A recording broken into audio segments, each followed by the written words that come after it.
Two sisters, one gift, one curse, and a fairy whose test would reveal the truth of their hearts. This is not just a tale, it is a warning. Kindness can save you, and greed can destroy you.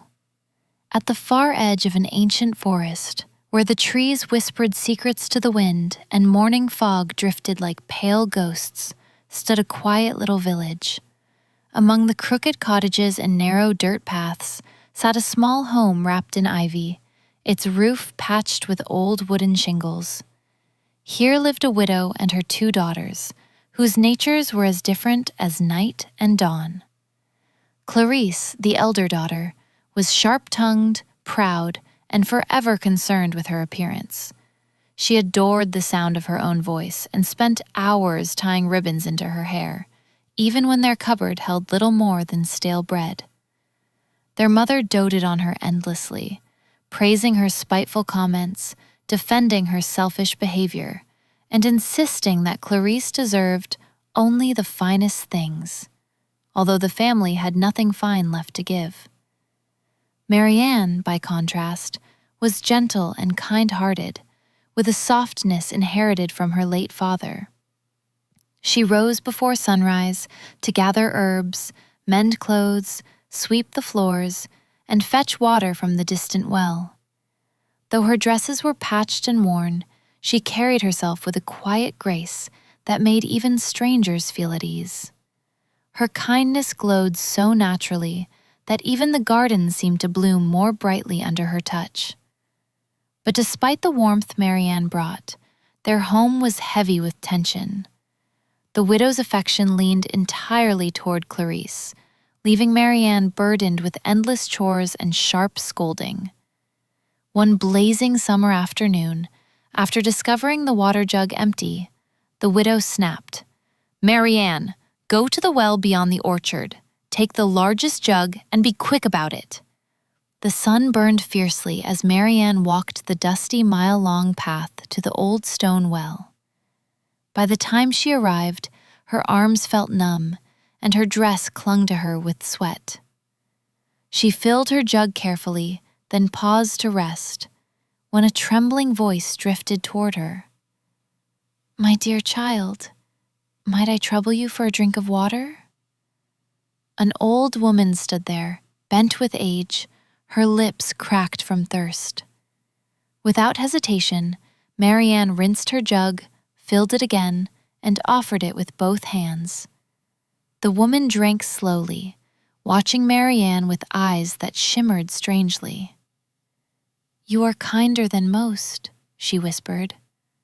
Before Marianne could reply, the woman's form rippled like a reflection in disturbed water. Light flared softly, and in the blink of an eye, she transformed into a fairy wrapped in moonlit silver. "You have shown a pure heart," the fairy declared. "From this day forward, every word you speak shall become a blessing. Flowers and jewels will fall from your lips, revealing the goodness within you." And with a swirl of glowing mist, she vanished. Marianne returned home cautiously, unsure of what had truly happened. But the moment she opened her mouth to answer her mother, roses and diamonds spilled from her lips, scattering across the floor like tiny stars. Clarice gasped. Their mother's eyes widened with greedy delight. "Clarice," she whispered fiercely, grabbing her elder daughter's arm. "Go to the well at once. Do exactly what your sister did. We shall be rich beyond our dreams." Grudgingly, Clarice trudged toward the well, muttering complaints the whole way. When she arrived, the fairy appeared again, this time in the radiant form of a princess with golden hair. "Good day," the fairy greeted warmly. "Might I kindly have a sip of water?" Clarice lifted her chin arrogantly. "I didn't walk all this way to serve strangers. Get your own water." The fairy's expression dimmed with disappointment. "Then your reward," she said softly, "shall match your heart."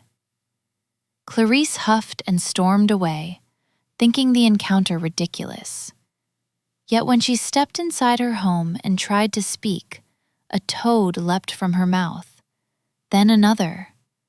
When she shrieked in horror, a snake slithered out, curling across the floor. Every angry word unleashed more creatures, croaking, hissing, writhing.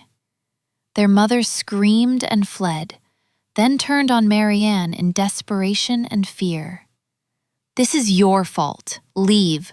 Leave this house at once." Heartbroken, Marianne ran toward the forest path. As twilight deepened, a royal carriage approached, drawn by white horses whose coats glimmered in the fading light. Inside sat the prince.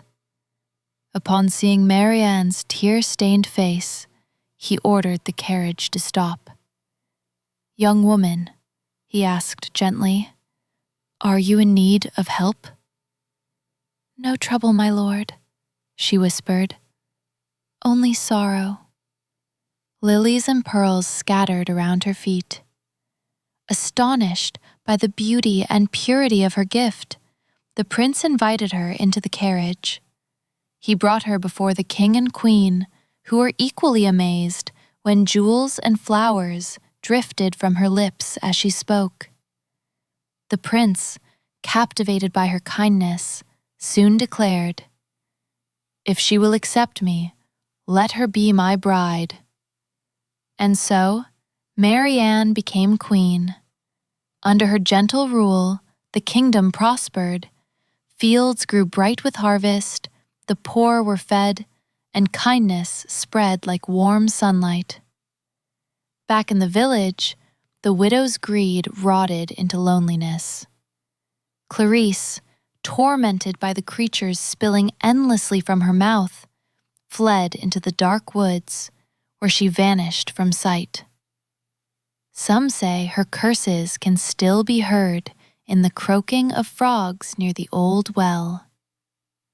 Years passed, and the queen's goodness became legend. Though the fairy never appeared again, Marianne often felt her presence, like a soft perfume of roses drifting through the palace halls. And the lesson lived on. Kindness endures longer than beauty. Greed corrodes faster than gold. And a gentle heart will always shine the brightest.